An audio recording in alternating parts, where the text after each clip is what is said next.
Une silhouette imposante domine la vallée. Un vaisseau de pierre échoué au sommet d'une colline nommée Petra Deserti, la roche du désert. Dans le centre-ouest de la Jordanie, le Krak de Moab, ou Kérak, forteresse en arabe, se tient immobile depuis bientôt 1000 ans.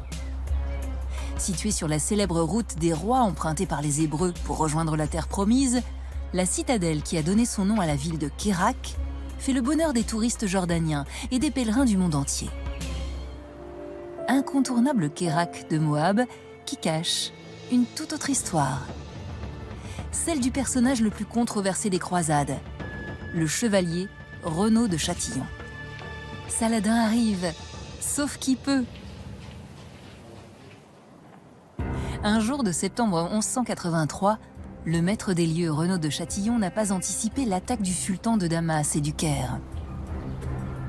D'autant plus que la région est pacifiée depuis plusieurs années, suite à un accord entre le roi de Jérusalem, Baudouin IV, dit le lépreux, et Saladin. Mais il s'agit surtout d'une querelle entre deux hommes, comme nous le raconte le père Fares Siriani, prêtre de la paroisse de Kérak.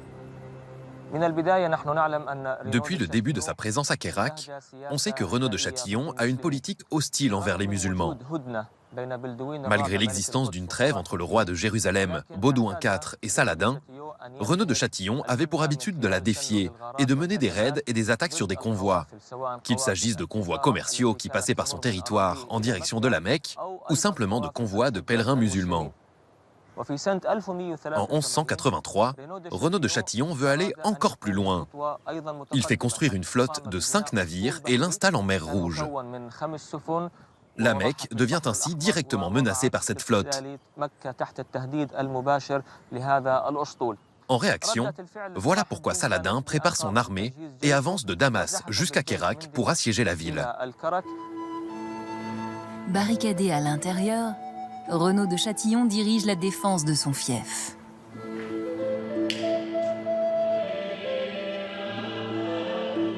Et pendant ce siège, il organise quand même les épousailles de son beau-fils et héritier avec la demi-sœur du roi de Jérusalem, Baudouin IV.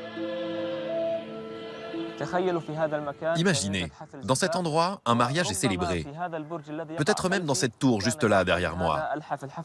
Et l'histoire raconte que sa belle-mère, la femme de Renaud de Châtillon, aurait fait envoyer des cadeaux et une part du repas de noces à Saladin, qui bombarde alors la ville avec des catapultes et des pierres.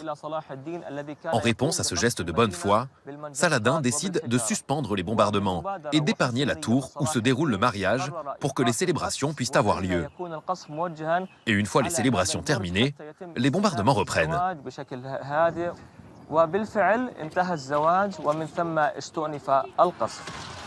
Le château ne tombe pas aux mains de l'ennemi, mais les nouvelles parviennent jusqu'aux oreilles du roi Baudouin à Jérusalem. Déjà gravement malade, le roi lépreux mène son armée depuis une civière. L'arrivée imminente de ses renforts fait fuir Saladin pour Damas. Renaud de Châtillon s'en sort, cette fois-ci. Les croisades étaient principalement motivées par la religion. Mais il y avait aussi des motifs personnels, comme la quête de gloire, de pouvoir, le prestige et la puissance territoriale évidemment. Ce sont surtout ces intérêts personnels, en plus de la dimension religieuse, qui ont motivé le chevalier français, Renaud de Châtillon, à venir en Terre Sainte. 3 ans plus tard, le roi lépreux, protecteur de Renaud, est mort. Mais ça n'empêche pas ce va-t-en-guerre de briser à nouveau la paix qui s'installait dans la région.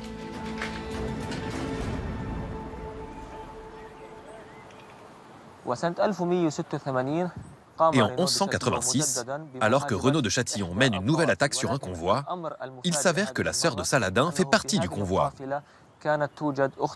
Et donc, Renaud de Châtillon déclenche l'étincelle qui donne lieu à une nouvelle guerre entre les deux parties. En réponse à cette attaque, une année plus tard, Saladin prépare son armée. Les croisés de leur côté préparent leurs troupes. Et les deux parties s'affrontent dans la région près du lac de Tibériade en Galilée, au nord de la Palestine. Cette région est appelée Hattin, d'où le nom de la bataille de Hattin. L'armée franque se met en route à l'aube du 4 juillet. La chaleur est étouffante. Les hommes ont soif.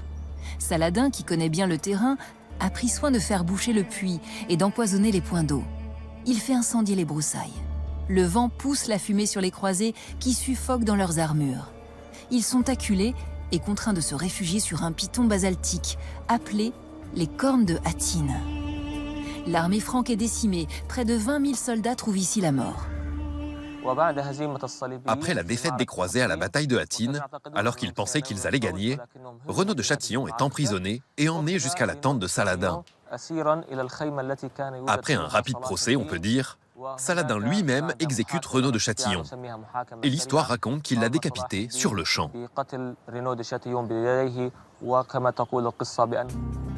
Les musulmans infligent aux croisés une autre débâcle, psychologique cette fois, en capturant la relique de la Sainte Croix, emblème de la chrétienté.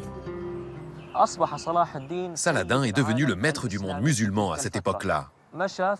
Dans les rues de Damas, il se balade à cheval et attaché à son cheval la relique de la Sainte Croix, qu'il traîne ainsi dans les rues de la ville. Cette bataille est considérée comme la plus grande défaite du royaume de Jérusalem, qui était aux mains des croisés depuis 88 ans. Saladin prend Jérusalem, ce qui entraîne le déclenchement de la troisième croisade. Ces épisodes sont immortalisés au cinéma par le film de Ridley Scott, Kingdom of Heaven, sorti en 2005. Et depuis, au Proche-Orient, À Kérak, les gens ne savent plus trop qui est Renaud de Châtillon. En arabe, ils l'appellent Arnat ou Arnaot.